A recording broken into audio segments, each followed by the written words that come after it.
Hey guys, Kenny here, Ken Small Engine Repair. Well, here's one for you.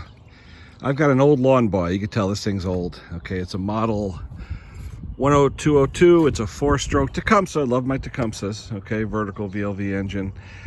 But the problem I had was the brake cable. Okay, the cable for the brake was solid, seized up, wouldn't work. And you need that. It's a safety thing. So I went online and take a look at what they want for this cable.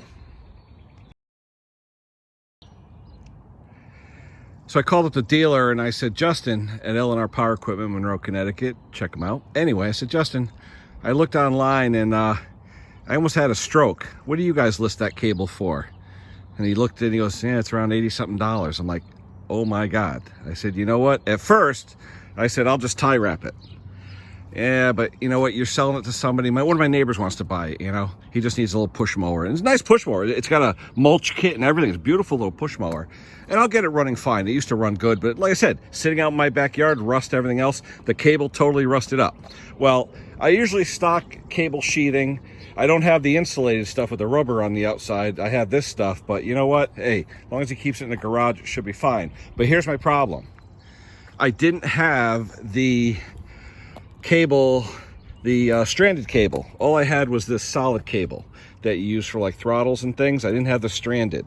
And if you look at the Z-bends, they usually have the nice stranded cable so it flows nice and easy. I didn't have any, but he wants this mower like today. I said, what am I gonna do, Kenny? So what I did, I cut the sheath, okay? I cut a piece of sheathing off of it. I screwed in the end on here, because these ends screw off. There's an end right here that screws in, and there's another one up here that screws in. Oh, where are you? There you go. And the sheath screws into it. So you unscrew it and you screw it back in. But a special thanks to my friend Brandon over at BSSmallengines. He had the tool that takes off these throttle cables and these brake cables. And thank you, Brandon, for sending me one of these tools. I'll put the link in the description, but a hell of a tool, a nice easy tool to take off these connectors, nice and easy. But if you look what I did, I took some cable crimps that I had, little crimps, all right? I had an old Z-bend, okay?